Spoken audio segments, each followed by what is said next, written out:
función básica o fundamental que se da en la etapa intermedia. Ya, en efecto, ese es pues es el objetivo de la etapa intermedia. Pero la pregunta era, ¿en qué consiste la etapa intermedia? ¿Alguien que quisiera aportar algunas ideas respecto a esa pregunta? Sí, Rosibel Godoy. Buenas tardes, licenciado. Yo tengo Buenas entendido tardes. que la etapa intermedia tiene por objeto determinar, a través de los órganos jurisdiccionales, mediante las evidencias que el Ministerio Público presente, si una persona va o no a juicio. Y pues esta etapa está a cargo del juez contralor. Ujú. Sí, en efecto, digamos, también eso podríamos decir que es la función que el juez desarrolla en esa etapa intermedia, que vamos a hablar en un momentito. Bueno, sabemos que la etapa intermedia es la segunda fase o etapa del proceso penal y que la etapa intermedia se inicia cuando el Ministerio Público presenta cualquiera de los actos conclusivos a que se refiere el artículo 332 del Código Procesal Penal. Y la etapa intermedia, pues básicamente es una fase procesal en la cual se va a discutir la procedencia o improcedencia del acto conclusivo que el Ministerio Público presentó. Por ejemplo, si el Ministerio Público, al concluir su investigación, cuenta con medios de investigación suficientes, convincentes, que hagan presumir o creer que el imputado participó en el hecho punible que el ministerio le está endilgando o atribuyendo, pues presentará una acusación, ¿ya? Por el contrario, si el Ministerio Público al agotar esa primera etapa del proceso penal, que es el procedimiento preparatorio, es decir, la investigación, no cuenta con medios de investigación que incriminen, que relacionen, que vinculen al imputado con el hecho delictivo, pues presentará a su favor un sobreseimiento o una clausura provisional, etcétera. Esos son los actos conclusivos que el Ministerio Público puede presentar al momento de terminar su investigación. Entonces, cualquiera de esos actos conclusivos que el Ministerio Público haya presentado son los que se van a discutir por los sujetos procesales el día y hora de la audiencia intermedia. Ahí es donde los sujetos procesales comparecen y hacen sus planteamientos, sus argumentos y por supuesto, ahí si el Ministerio Público, pensemos que el Ministerio Público presentó la acusación. Entonces el juez en esa audiencia pues va a analizar, por eso dice, como decían ustedes, como decía una de las compañeras que participó, en el sentido de que, digamos, en el artículo 340 que también mencionó Jonathan Crowe, dice que la audiencia intermedia tiene como finalidad discutir sobre la pertinencia del requerimiento fiscal.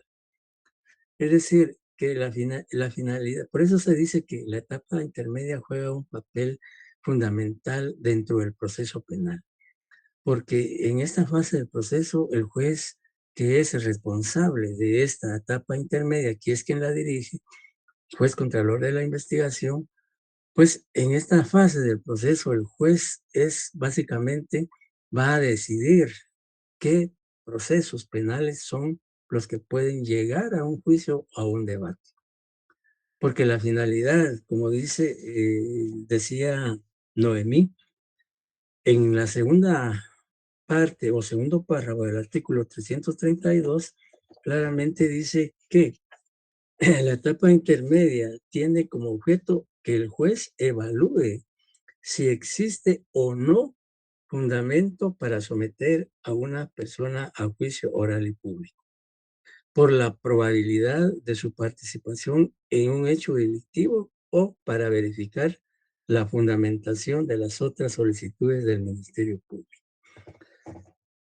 Básicamente, bajo la responsabilidad del juez contralor de la investigación está qué, qué procesos o qué imputados pueden llegar a juicio oral y público y en dónde se va a discutir su participación, responsabilidad penal o inocencia. Ya con las pruebas, ahí sí, digamos, en esta fase del juicio oral que también vamos a abordar en su momento, pues ahí es en donde el Ministerio Público va a presentar las pruebas que ofrece o que ofreció en la etapa intermedia. Entonces, por eso es que se dice que siendo el juez contralor de la investigación, pues él tiene bajo su responsabilidad determinar realmente si el acto conclusivo que presentó el Ministerio Público no solo esté fundamentado de conformidad con la ley, sino que también reúna las formalidades o requisitos que exige el Código Procesal Penal para el planteamiento de cualquiera de los actos conclusivos que el Ministerio Público debe presentar. Entonces, ya establecimos en qué consiste la etapa intermedia, cuál es su objeto, su finalidad, que digamos qué actos conclusivos puede presentar el Ministerio Público, etcétera. Entonces, también ya mencionamos que esta etapa segunda del proceso penal está a cargo o bajo la responsabilidad del juez contralor de la investigación. ¿Ya? Entonces, ya con los conceptos que analizamos, pues ya por lo menos ya podemos hablar prácticamente de lo que es el desarrollo de la audiencia. No sé si se ve la presentación. No, licenciado. Muy bien, ahorita vamos a ver entonces.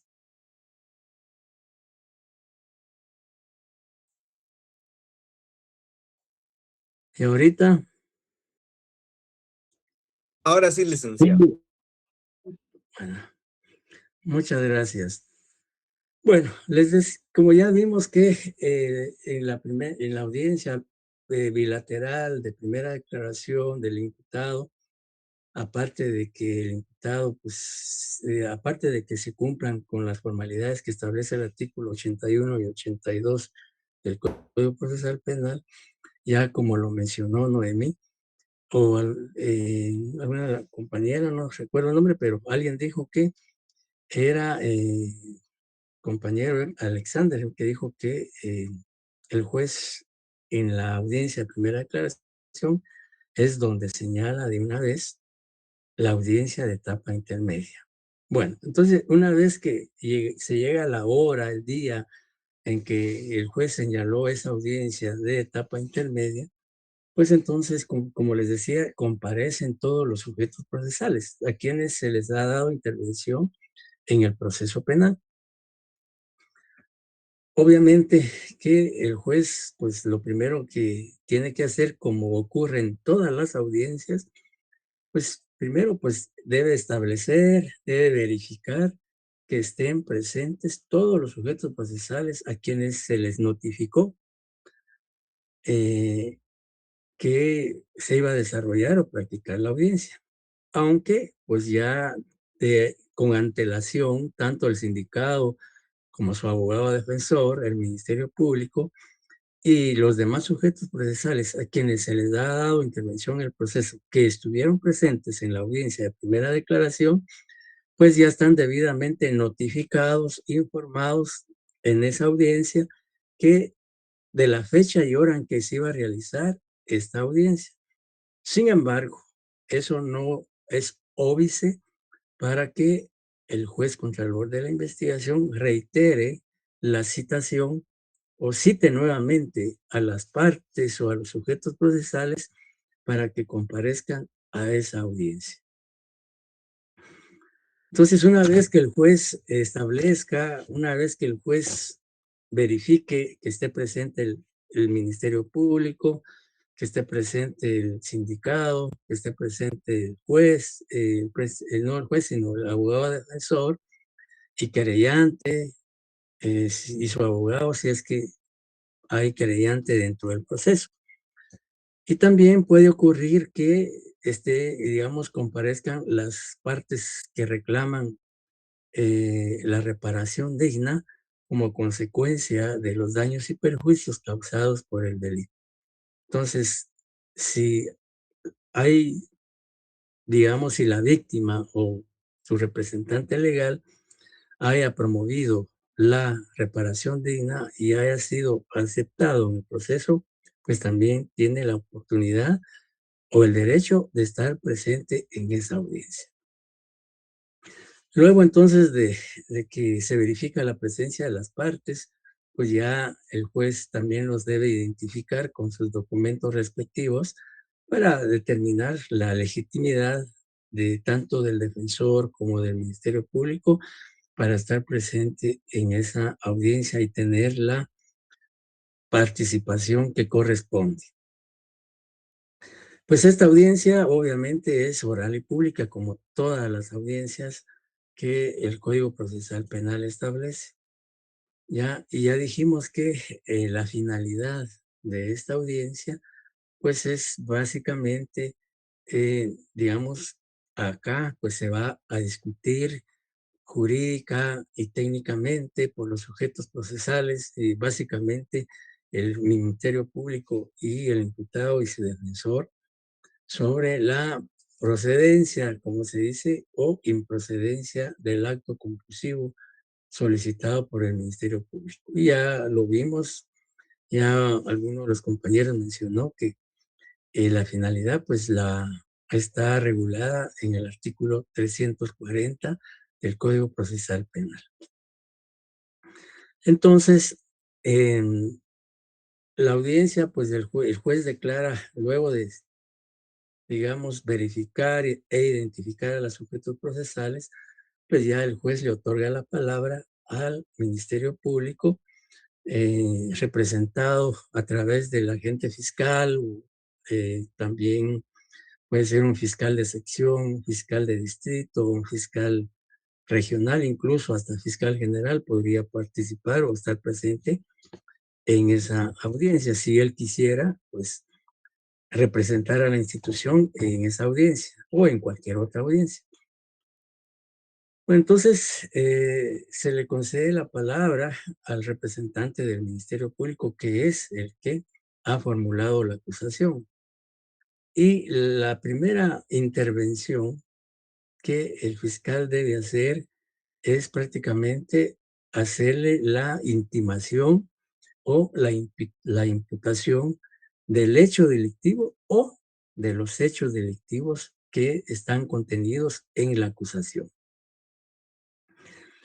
Y básicamente para que el imputado pues, pueda ejercer su derecho de defensa material o técnica con relación a esos hechos imputados o esos hechos delictivos que el Ministerio Público le atribuye y que están plasmados en el escrito de acusación que el Ministerio Público presentó ante el juez contralor de la investigación. Ya en la audiencia de primera declaración y vimos en qué consiste una intimación o la imputación de los hechos o hecho delictivo al sindicado.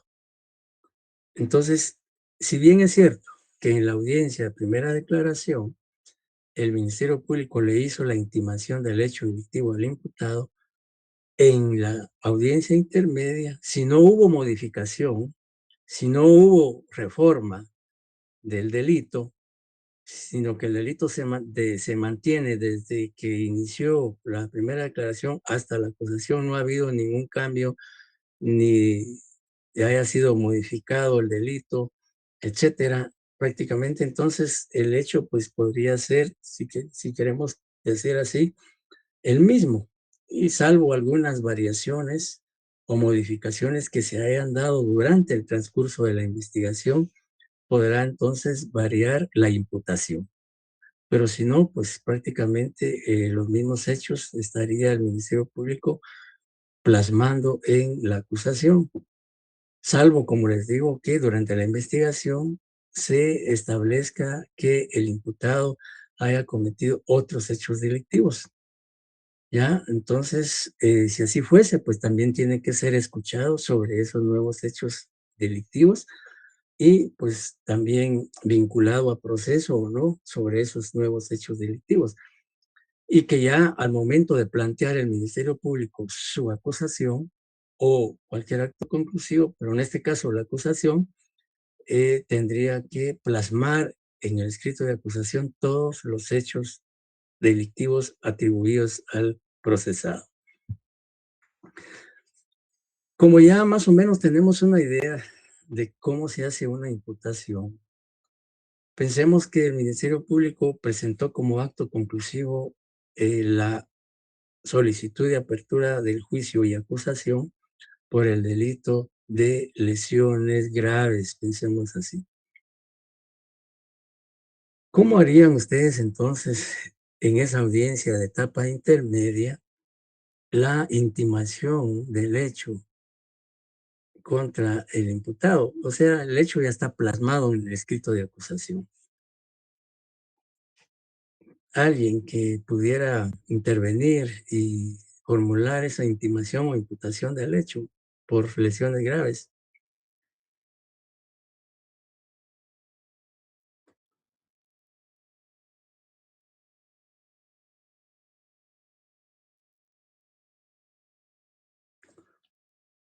Alguien que quiera hacer el papel de fiscal en esa audiencia.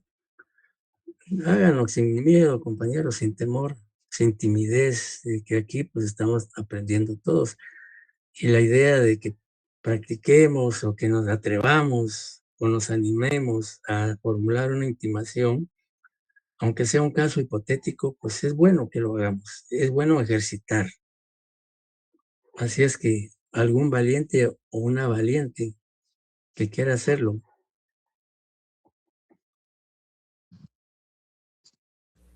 ¿Me permite? Sí, licenciado, buenas tardes.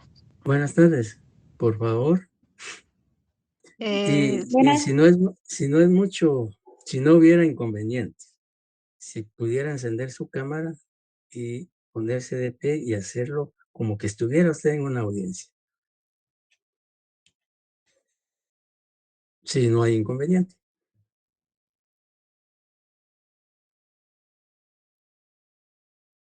Disculpe, en este caso no podría porque estoy en el trabajo.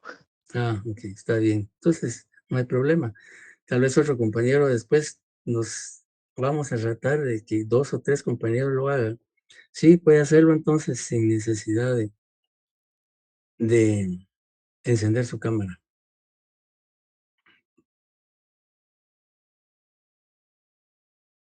Sí, tal vez podría ser usted Juan Francisco Calimayor Pérez, de 52 años de edad. em, el día 15 de marzo del año 2025 le provocó lesiones graves al señor Juan Pablo Mérida cuando él por accidente eh, pasó llevándole el retrovisor de su vehículo y que él molesto se baja del vehículo y le ocasiona varios golpes en el rostro y asimismo en la pierna derecha, motivo por el cual lo dejó sin poder laborar más de un mes, por lo que se le imputa el delito por lesiones graves. El artículo, si no me lo sé, licenciado. Sí, es el artículo 147 del Código Penal. Bien, en efecto, pues sí, Noemí pues nos hizo, digamos, una imputación, sobre todo pues algunos elementos del delito, como las lesiones que le causaron al imputado, ¿ya? Y el tiempo que él dejó de laborar por consecuencia de esas lesiones. ¿Algún comentario sobre ese hecho? Si hizo falta algo o si se cumplió con los requisitos que el Código Procesal Penal establece, digamos, prácticamente aquí podemos acudir al 82 que habla, recuerdan ustedes que dice que hay que tomar en cuenta modo, tiempo, lugar y todas las circunstancias que concurren al momento de la comisión del hecho delictivo. ¿Alguien más que quiera eh, practicar, por decirlo así, una intimación? A ver, los varones, ya las damas nos dieron el ejemplo, ahora un varón. Y que en este caso tal vez se podría hacer de que me faltó el tiempo Tiempo, día, y hora el y lugar. lugar. Ujú, El así es. tiempo el tiempo, el día y podría El ser la hecho. dirección, el lugar, ¿verdad? El lugar del hecho, la dirección, pero a mí se me Ajá. pasó, porque Sí, eso lo siempre, especifica el 82 en el numeral 1. así es, siempre, si yo, como insisto y reitero, siempre cuando hacemos la imputación de un hecho delictivo, nunca dejemos de indicar día, hora, lugar, la forma en que aconteció el hecho, los medios empleados y sobre todo los verbos rectores del tipo penal o del delito. Esos son fundamentales. Escucho a un varón que nos haga la intimación.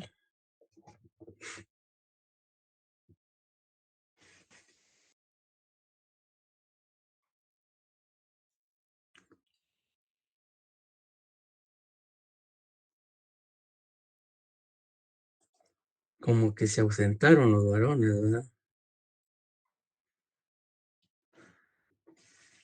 Si me permite, licenciado, solo que no tengo cámara. No, no importa, no importa. Claro, yo comenzaría la intimación, por ejemplo, señor Juan Pérez, el Ministerio Público le intima el siguiente hecho.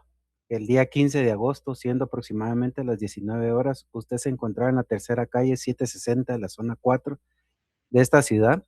En dicho lugar y hora, usted agredió físicamente al señor Carlos Montejo. La agresión consistió en un golpe que debilita permanentemente las funciones de su ojo, de un órgano, de un miembro principal que le acredita que le dificulta a él para hacer o realizar sus labores diarias, ¿verdad? Según el dictamen médico forense emitido por la INACIF, dichas lesiones consisten en un daño permanente en la retina del ojo izquierdo, ¿verdad?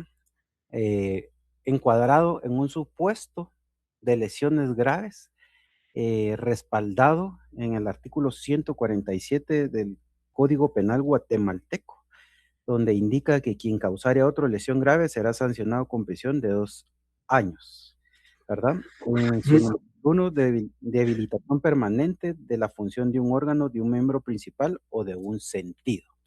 Ajá, Para correcto. sustentar esta intimación, presentamos el dictamen del INACIF, la denuncia interpuesta por el señor Carlos Montejo y el acta de inspección ocular realizada en la tercera calle 760, zona 4, donde se dio el incidente. Ujú, muy bien, Ahí. muy bien. Aquí pues sí ya se complementó ya más la intimación. Se habló de día, hora, lugar, del tipo penal, las lesiones, y también pues se mencionó medios de investigación que sustentan esa intimación o esa imputación del hecho. Pues bien, como ustedes pueden apreciar, pues realmente la participación de ustedes es importante, porque eso pues permite visualizar que sí se pueden hacer las cosas cuando se quieren, cuando existe esa voluntad y existe, digamos, sobre todo esa participación activa del estudiante, porque así debe ser. O sea, el estudiante debe ser protagonista, debe ser, digamos, participativo. Y estas son formas de que uno aprenda a hacer las cosas.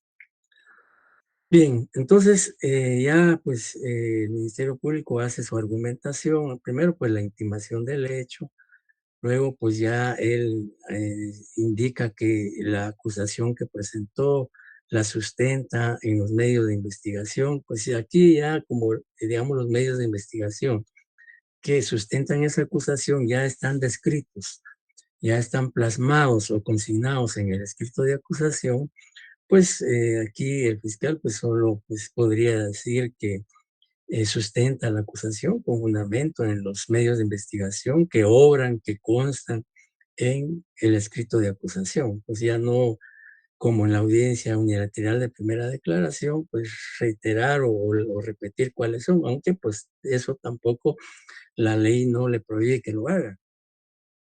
Ya, pero pues ya prácticamente cuando él formuló su acusación, pues detalló o especificó todos los medios de investigación que sustentan esa acusación y que con fundamento en esos medios, pues él, pues, estimó que era procedente acusar para que en juicio oral y público se discutiera la participación o irresponsabilidad penal del imputado o su inocencia. Entonces, y el Ministerio Público pues cierra su participación o intervención solicitándole al juez que admita la solicitud de apertura de juicio y la acusación que presentó contra el imputado por los hechos delictivos plasmados en esa acusación. Ahora bien, digamos así en términos generales, pues esa podría ser la intervención del fiscal en digamos, en esa audiencia. Como lo decía el compañero, él inició diciendo que el Ministerio Público, digamos, es, digamos, la intervención, exposición o argumentación del fiscal, pues eso depende de cada fiscal. Depende de la capacidad, la experiencia, los conocimientos de cada fiscal.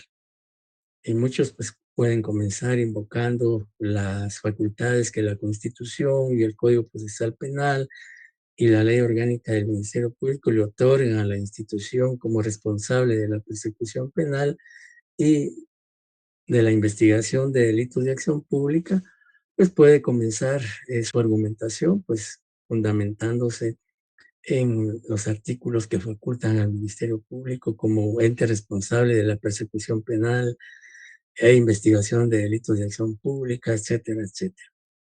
Y al cerrar, pues también citar los artículos que se refieren a la acusación. Ya especifique él, pues al concluir y al hacer su petición, pues podrá decirme fundamento en los artículos 332, 340, etcétera, los aplicables específicamente de esa audiencia y también del Código Penal que regulan el delito o los delitos que consten o se hayan plasmado en la acusación, los cuales pues se le atribuyen al sindicato. Luego pues se le da la palabra al querellante si hay querellante dentro del proceso. Ya, si no hay querellante, pues obviamente no habría ninguna intervención, pero si hay querellante, el querellante pues también tiene la facultad de señalar pues qué es lo que puede hacer o qué puede, cómo él puede, digamos, qué facultades le otorga la ley en esa audiencia. Veamos qué dice el artículo 337, que habla sobre las facultades que tiene el querellante.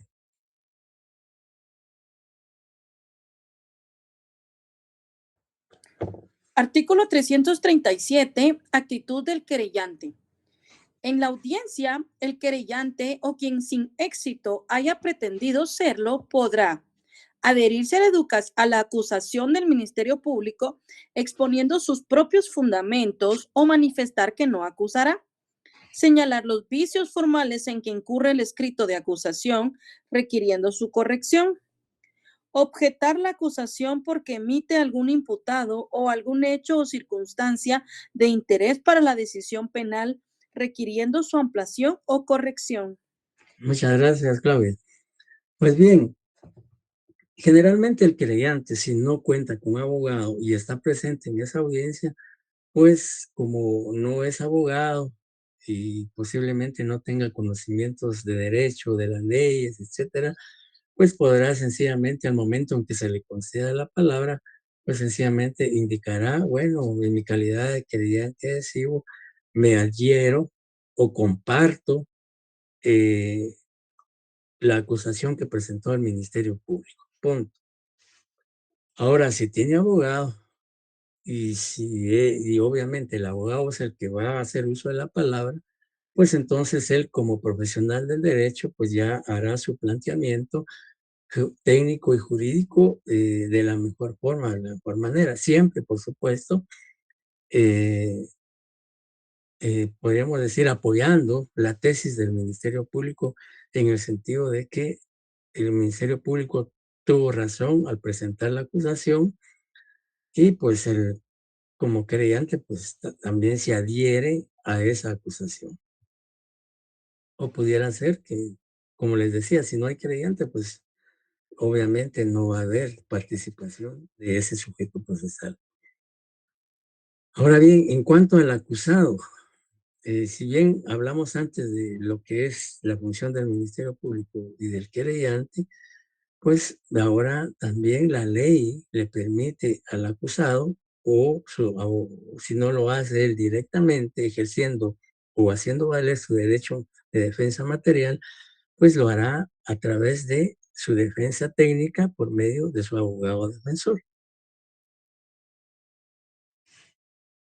Claudia, si usted fuese abogado defensora del imputado y luego de escuchar la intimación del hecho que el Ministerio Público reiteró y que ya está plasmado en la acusación al imputado, ¿cómo refutaría o cuestionaría o cuál sería su pronunciamiento como abogada defensora? Ay, licenciado, la verdad, no sé. Gracias. Brenda Morales.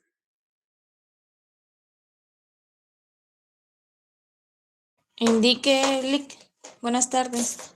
Buenas tardes. ¿Perdón? Usted me está haciendo la pregunta de cómo Digamos, se la realizaría yo acerca de la defensa de... voy a repetir. Digamos, usted está en una audiencia intermedia como abogada defensora del imputado y escuchó la imputación que hizo el Ministerio Público de los hechos punibles atribuidos al imputado. Al momento en que a usted le conceden la palabra como abogada defensora para que se pronuncie con relación a esos hechos, ¿cómo haría usted su argumentación o qué aspectos, digamos, expondría cuestionando, refutando, debatiendo la acusación que presentó el Ministerio Público?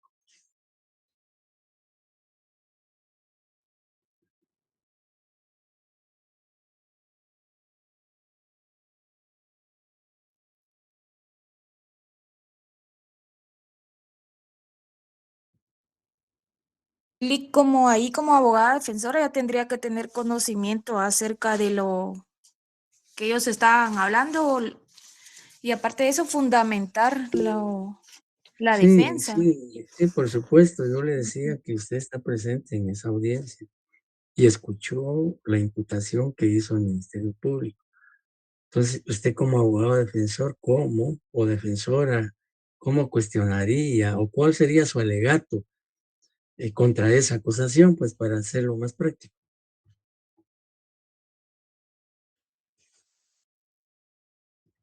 Perdón, licenciado, Sí, ya pensé mejor de cómo podría hacerlo, no sé si estaría bien. sí, hágalo, no importa cómo, hágalo. Tal vez tomando en cuenta lo del numeral 2, ¿verdad? Del artículo 337, ver como los vicios formales, ¿verdad? Los vicios tal vez solicitando aclaraciones del tiempo, modo y lugar, señalando deficiencias en la calificación del delito, o depurando hechos narrados que no tengan sustento, pero no sé si estaría bien. Sí, por supuesto, pero imagínense que, digamos, usted, ¿no?, como parte de su intervención, va a señalar vicios formales, como dice el numeral 1 del artículo 338. ¿Cómo lo haría? Porque, digamos, en una audiencia, usted como abogado defensora no solo va a decirle al juez, mire, señor juez, yo señalo que la acusación presentada por el Ministerio Público tiene vicios formales. Punto. ¿Ya? Entonces, esa no sería una argumentación, Pues, no sería un cuestionamiento, una reputación hacia la acusación que presenta el Ministerio Público. Porque lo más probable es que si se plantea de esa manera, pues el juez le va a decir, bueno, entonces especifique cuáles son esos vicios formales que usted afirma que contiene la acusación. Expóngalos o explíquelos, etcétera, etcétera. ¿se podría también hacer un ofrecimiento de prueba de descargo, licenciado? ¿Perdón? ¿Se podría hacer un ofrecimiento de prueba de descargo? No, ahí, No. digamos, aquí no es el momento procesal para presentar pruebas. Las pruebas se presentan en el debate, en el juicio oral y público, ¿ya? Y eso lo vamos a aclarar y lo vamos a discutir más adelante. Bien, entonces, tanto el artículo 337 que se refiere al querellante, pues establece cuál es la facultad o qué actitudes procesales puede asumir el querellante en esa audiencia, al igual que el acusado. El numeral primero dice, del artículo 336, dice, en la audiencia que para el efecto señala el juzgado, el acusado y su defensor podrán, de palabra, puede que lo haga el imputado si él quiere hacerlo, pero generalmente en la práctica, pues es el abogado defensor el que toma la palabra y es el que hace la argumentación o exposición correspondiente. Y dice, señalar los vicios formales en que incurre el escrito de acusación requiriendo su corrección. Pensemos que el Ministerio Público presentó la acusación y, de acuerdo al artículo 332 bis, el escrito de acusación debe reunir todos los requisitos que se refiere el artículo 32 bis. Pero pensemos que en la acusación el Ministerio Público no indicó el lugar para donde fuese notificado el imputado y su abogado defensor. Fue una omisión formal, no cumplió con ese requisito. Pues entonces en esa audiencia el acusado o su defensor pueden requerirle al juez que el Ministerio Público incurrió en un vicio de forma o, decirlo en otros términos, omitió el requisito que establece el numeral, dice, de acuerdo al artículo 332, el numeral primero, que habla de que se debe indicar el nombre de su defensor y el lugar para notificar. Entonces, imaginémonos que el Ministerio Público, al presentar la acusación, incumplió con ese requisito. Entonces, ese es un vicio formal. En esa audiencia, entonces, el acusado o su defensor puede pedir la corrección de ese escrito, subsanando esa deficiencia. Luego también el defensor o el imputado pueden plantear, dice, las excepciones u obstáculos a la persecución penal y civil previstas en el Código. ¿Qué excepciones podría plantear el defensor o el acusado en esa audiencia? ¿Cuáles son las 3 excepciones que regula el Código Procesal Penal?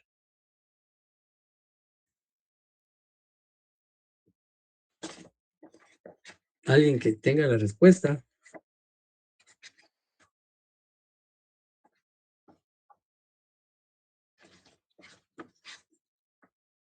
Tienen a la mano su código, ¿verdad?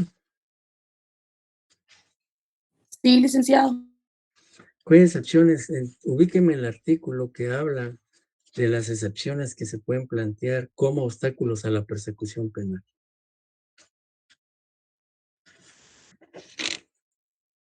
Licenciado, podría ser la incompetencia, falta de acción y extinción de la persecución penal o de la pretensión civil. ¿Qué artículo hablan? El artículo 294 del Código Procesal Penal. En efecto, el artículo 290, gracias Rosibel, el artículo 294 establece 3 excepciones: la excepción de incompetencia, la falta de acción y la extinción de la persecución penal o de la pretensión. También el compañero Hendrix nos había ya contestado esa pregunta. Cualquiera de esas 3. Perdone que le ¿Eh? interrumpa, licenciado. ¿Ah? ¿Estas excepciones de qué dijo que eran, perdone? ¿Perdón? ¿De qué eran estas excepciones, perdone que no le escuché bien? Decía que el artículo 294 establece las 3 clases de excepciones que en esa audiencia de etapa intermedia, por supuesto, no solo ahí, pues también en la etapa preparatoria o incluso en el debate se puede plantear excepciones. Pero estamos hablando de la etapa intermedia, entonces, de acuerdo a lo que vimos, a las facultades que tiene el imputado en la audiencia intermedia, de acuerdo al artículo 336, pues puede plantear como un obstáculo a la persecución penal en esa audiencia cualquiera de estas 3 excepciones que establece el artículo 294. Y luego dice formular objeciones o obstáculos contra el requerimiento del Ministerio Público, instando incluso por esas razones el sobreseimiento o la clausura. Pues aquí básicamente en este numeral se refiere a que él cuestiona la acusación, debate la acusación y dice, bueno, la acusación no procede porque los medios de investigación que presentó el Ministerio Público no son convincentes de que yo haya participado en el delito. Por lo tanto, le solicita al juez que no admita, que no acepte la acusación. Y por el contrario, solicita a él a su favor el sobreseimiento o la clausura provisional del proceso.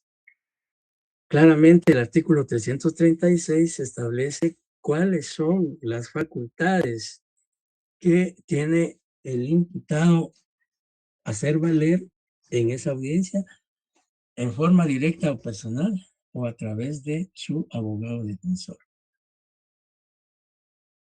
Entonces, a eso se refiere, pues, prácticamente la intervención de los 3 sujetos procesales a los cuales ya hicimos referencia: el Ministerio Público, el querellante adhesivo y el acusado.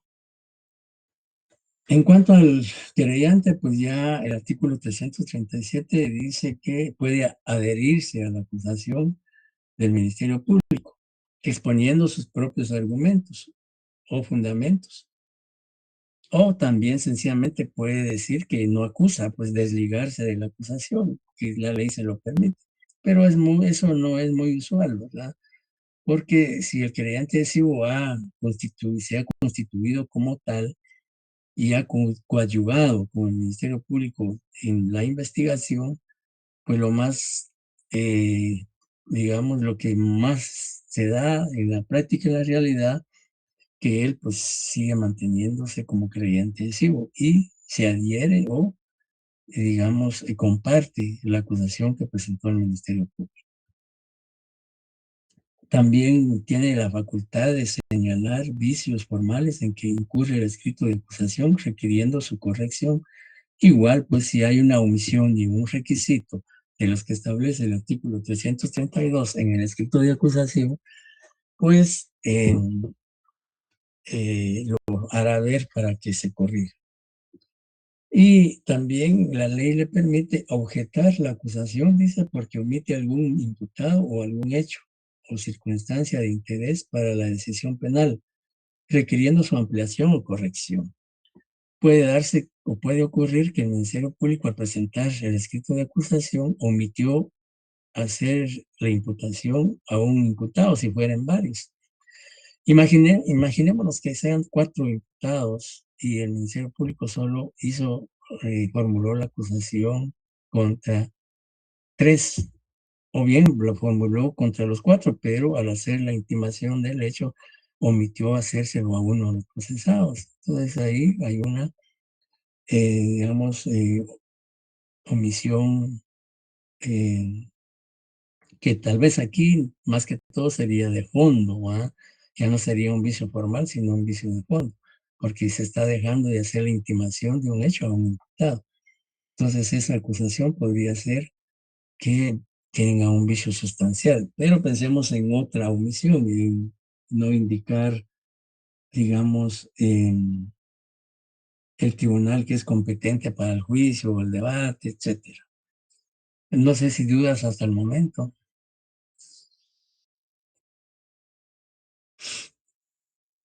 Todo bien, licenciado, muchas gracias. Gracias. Bueno, si hay partes civiles a quienes se les ha dado intervención porque promovieron la reparación digna para obtener el pago de daños y perjuicios, para obtener una indemnización o un resarcimiento por los daños y perjuicios causados por el delito, pues, y están presentes en esa audiencia, pues también tienen la facultad de participar o de intervenir. Y el artículo 338 claramente nos especifica qué facultades pueden hacer valer las partes civiles en esa audiencia intermedia. Alguien que nos apoye con la lectura del artículo 338, por favor. Con gusto, licenciado. Gracias. Artículo 338, actitud de las partes civiles. En la audiencia, las partes civiles deberán concretar detalladamente los daños emergentes del delito cuya reparación pretenden. Indicarán también, cuando sea posible, el importe aproximado de la indemnización o la forma de establecerla. La falta de cumplimiento de este precepto se considerará como desistimiento de la acción. Muchas gracias. Entonces, las partes civiles aquí concretamente tienen que pronunciarse sobre dos aspectos importantes. Uno, que deben concretar detalladamente los daños y perjuicios causados por el delito. Tienen que especificar, porque de esa manera no solo el juez, sino las partes, en este caso querellante, Ministerio Público, se enteran de qué daños y qué perjuicios les causó el delito que cometió el imputado. Y por otro lado, el otro aspecto que también es importante que las partes civiles deben mencionar en esa audiencia es que, dice la ley, indicarán también, cuando sea posible, el importe aproximado de la indemnización o la forma de establecer. Es decir, ellos tienen que manifestar o expresar una cantidad económica o pecuniaria que según ellos asciende los daños y perjuicios provocados por el delito. Pero, digamos, no basta, imaginémonos que ellos requieren como indemnización unos 100,000 quetzales. No basta mencionar la cantidad, sino tienen que acreditar los gastos en que incurrieron y que ascienden a esa cantidad. Si pensamos en el delito de lesiones graves, pues tendrán que acreditar con facturas si hubo necesidad de hospitalizar a la víctima, los medicamentos que se utilizaron y se compraron, las recetas médicas extendidas por los profesionales de la medicina que atendieron a la víctima, si dejó de percibir salarios por no trabajar, etcétera, etcétera. Tienen que probar con documentos, peritajes u otros medios probatorios el monto de los 100,000 quetzales que reclaman. Sí, Edgar.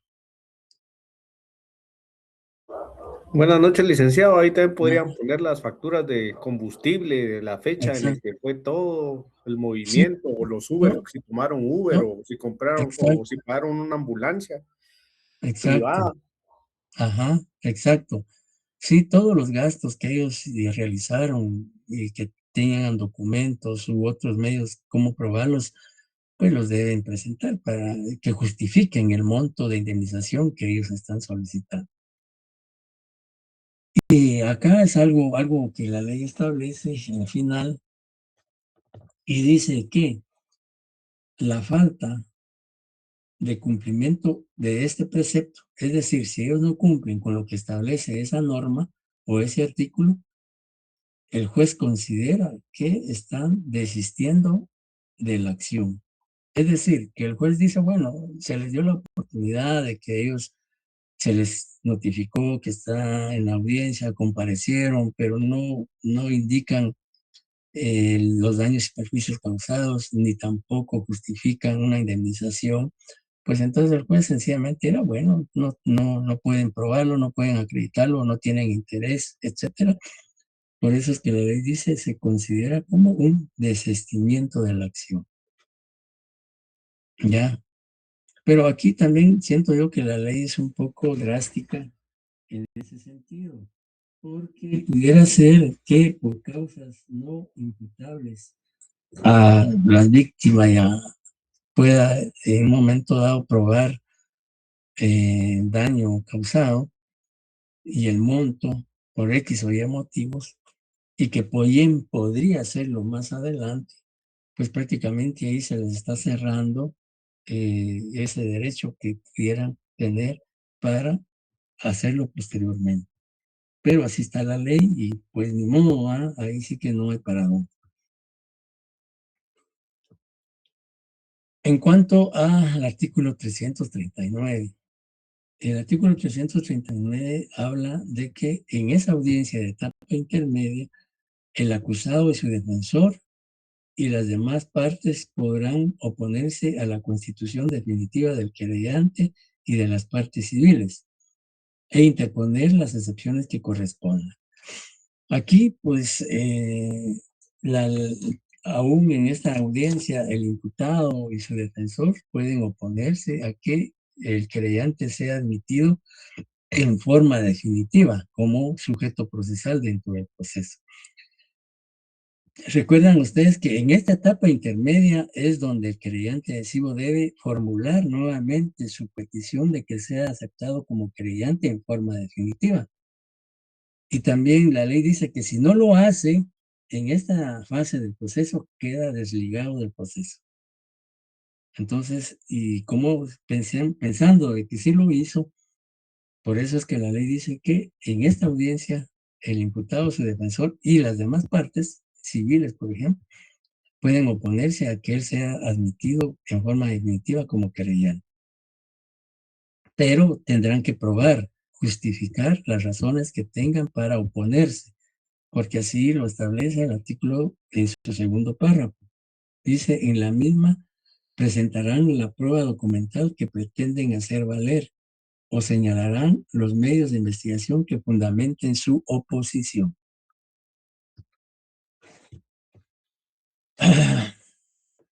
Luego, el artículo 341, ya el juez escuchó a todas las partes, escuchó al Ministerio Público, al querellante, al acusado, a su defensor, a las partes civiles, etcétera. Entonces ya el juez tiene que resolver en esa misma audiencia, en forma verbal. El juez va a decidir si admite la acusación o apertura del juicio que solicitó el Ministerio Público o no la admite. Es decir, cualquiera de los actos conclusivos que presentó el Ministerio Público, el juez tiene que decidir si lo admite o lo rechaza o lo declara procedente o improcedente. Pensemos que el Ministerio Público presentó la acusación. Entonces el juez, luego de oír a las partes, pues ya emite su decisión o su resolución. Y eso pues lo establece el artículo 341. Si por favor alguien nos apoya con la lectura del artículo 341. Artículo 341, resolución. Al finalizar la intervención de las partes a que se refiere el artículo anterior, el juez inmediatamente decidirá sobre las cuestiones planteadas, decidirá la apertura del juicio o, de lo contrario, el sobreseimiento, la clausura del procedimiento o el archivo, con lo cual quedarán notificadas las partes. Si por la complejidad del asunto no fuere posible la decisión inmediata, el juez podrá diferirla por 24 horas, debiendo para ello en la misma audiencia citar a las partes. El pronunciamiento emitido por el juez ante las partes que concurran tendrá efectos de notificación para todos. A las partes que no hubieran asistido se les remitirá copia escrita de la resolución. De la audiencia, el juez levantará un acta sucinta para los efectos legales. Muchas gracias. Bien, como les decía que en esta etapa intermedia se va a discutir cualquiera de los actos conclusivos que el Ministerio Público haya presentado. Estamos en este caso como ejemplo que el Ministerio Público presentó solicitud de apertura de juicio y formuló acusación. Entonces, ya el juez, pues, como dice el artículo 341, debe resolver. Y les decía que tiene dos alternativas. Una, admitir la solicitud del Ministerio Público de solicitud de apertura de juicio y formulación de acusación, o sencillamente no aceptar, no admitir la acusación, porque él considera de que no hay elementos para ir a discutir en debate o juicio oral la responsabilidad de consecuente participación penal del imputado en el delito, y pues entonces decide no admitir la acusación y puede decretar el sobreseimiento, porque él considera que no hay pruebas contra el imputado. O bien puede decretar la clausura provisional del proceso, es decir, porque él considera que todavía hay que incorporar algunos medios de investigación que el Ministerio Público no adjuntó en su acusación, pero que fueron diligenciados o requeridos durante la etapa preparatoria por parte del Ministerio Público, solo que por alguna razón pues no se pudieron incorporar al momento de presentar la acusación, pero que se podría incorporar posteriormente. Entonces clausura el proceso. Pero si decide aceptar la acusación, pues entonces ya el juez tendrá que dictar una resolución que está regulada en el artículo 342 del Código Procesal Penal, que es la apertura del juicio, en donde él pues admite la acusación, declara la apertura del juicio y ordena trasladar, o resuelve, mejor dicho, trasladar el proceso a un tribunal de sentencia que va a ser el competente para conocer el juicio oral y público o debate contra el imputado. En el artículo 342 pues se establecen todos los requisitos que debe contener esa resolución cuando el juez admite la acusación y la solicitud de apertura de juicio que presentó el Ministerio Público. En esta misma audiencia, pero no en esta misma audiencia, sino en la etapa intermedia, se va a desarrollar otra audiencia bilateral, que es la audiencia de ofrecimiento de prueba, que esa audiencia la vamos a analizar la próxima, ya después del asueto o descanso de Semana Santa, porque pues ya el día viernes ya no tenemos actividades, la U ya no va a tener prácticamente el asueto comenzaría a partir del viernes de Dolores. Miércoles creo que ya el último día de clases. Y entonces el viernes no podríamos trabajar, sino entonces dejaríamos pendiente esta audiencia de ofrecimiento de prueba.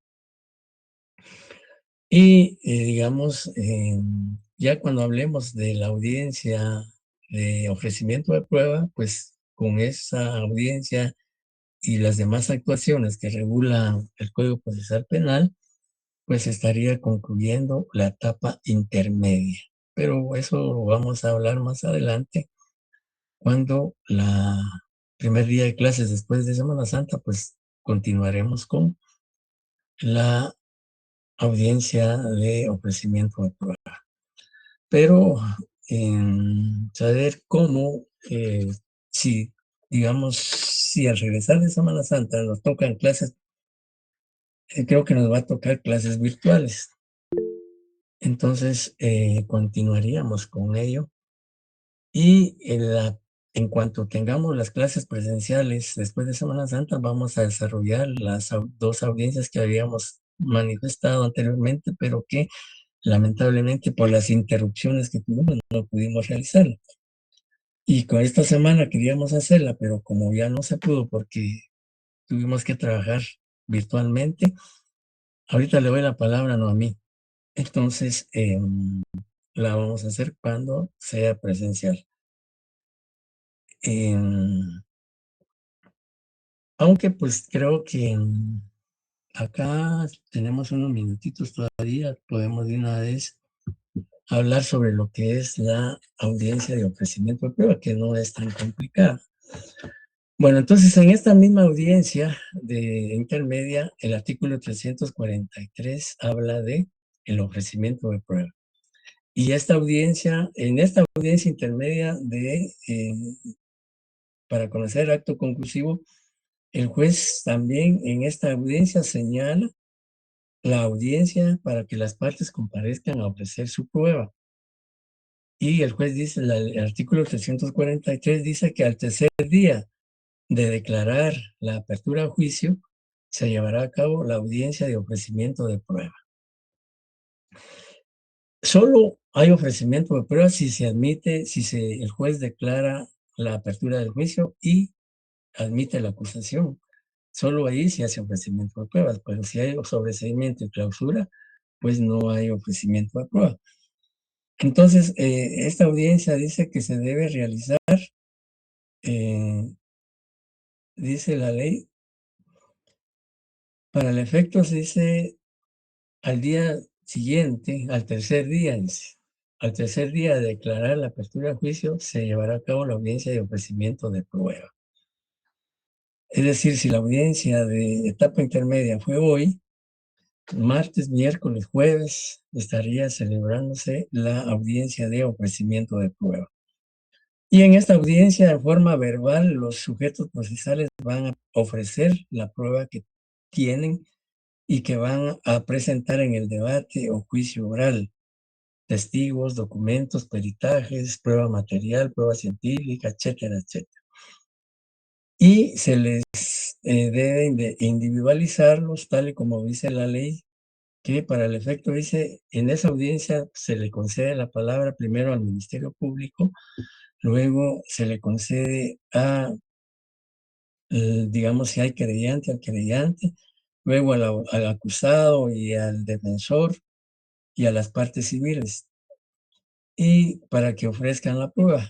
Y también se permite que ellos pueden, no obstante de que es una audiencia oral y ahí se hace valer o se ofrece la prueba, pueden ellos acompañar un escrito en donde detallan las pruebas que van a presentar en el debate. Y el juez, luego de escuchar a las partes, ve y analiza qué pruebas acepta y qué pruebas puede rechazar de todos los sujetos procesales. Pero para que un juez pueda rechazar prueba tanto del fiscal, del defensor, del acusado y las demás partes, la prueba tiene que ser, dice, rechazará la prueba, dice el último párrafo del artículo 343 de la prueba abundante, innecesaria, impertinente o ilegal. Solo cuando la prueba ofrecida por las partes o sujetos procesales sea abundante, innecesaria, impertinente o ilegal, el juez la puede rechazar. Si no, pues, si no reúnen esas, digamos, circunstancias, entonces no puede rechazarlas el juez. Como les decía, esta es una audiencia oral y pública en donde comparecen las partes a ofrecer su prueba en forma verbal, pero pueden presentar un escrito. El día miércoles a más tardar les estamos remitiendo, yo creo que hoy ya recibieron las diapositivas de la audiencia de primera declaración y la audiencia de solicitud de orden de aprehensión. Nos queda pendientes que les mandemos la audiencia de revisión de medida y esta audiencia. Entonces, a más tardar el miércoles estamos remitiendo y también les vamos a remitir un modelo de escrito de acusación y un escrito de ofrecimiento de prueba, que son los temas que vimos hoy. la acusación y ofrecimiento de prueba. Le va a más tardar el miércoles. Mañana, si nos da tiempo, les mandamos el material. Si no, pues el miércoles a más tardar. ¿Alguna duda o pregunta? Noemí había solicitado la palabra y Edgar. Gracias, licenciado. Era para preguntarle lo de las diapositivas, pero ya lo aclaró. Gracias, muy amable. Muy bien. ¿Ya recibieron las primeras? Sí, Lic. Ok, gracias. Sí, Edgar. Buenas noches, licenciado. Disculpe, solo en la audiencia de ofrecimiento de prueba, en el artículo 343, no encontré en donde dice que son solo 3 días. Al tercer día, dice al inicio, dice el artículo 343, al tercer día de declarar la apertura de juicio, se llevará a cabo la audiencia de ofrecimiento de prueba ante el juez de primera instancia que controla la investigación. ¿Le puedo leer el artículo? ¿Ah? ¿Le puedo leer el artículo que no? Léalo, por favor. Dice, cuando el Ministerio Público hubiere solicitado previamente el sobreseimiento y clausura, el juez podrá encargar la acusación al querellante que hubiera objetado dicho pedido, siempre que manifestare su interés de proseguir al juicio hasta sentencia y sin prejuicio de las facultades o deberes que le correspondan al Ministerio Público en el procedimiento posterior.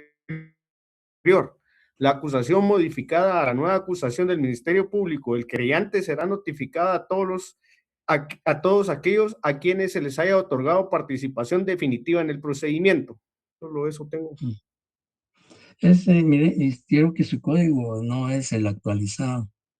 Muy bien. Tiene un código. Es el 343 del Código Procesal Penal, compañero. Sí, ese código ya está no es. desfasado. Sí, pues, yo aquí tengo derogado el artículo por el Congreso del 7997. Sí, ese artículo está derogado y actualmente está como lo leímos. Sí, pues, al tercer día la declaración. Ya, entendido, licenciado, disculpe. No tenga pena. Pues bien, compañeros, entonces, si no hay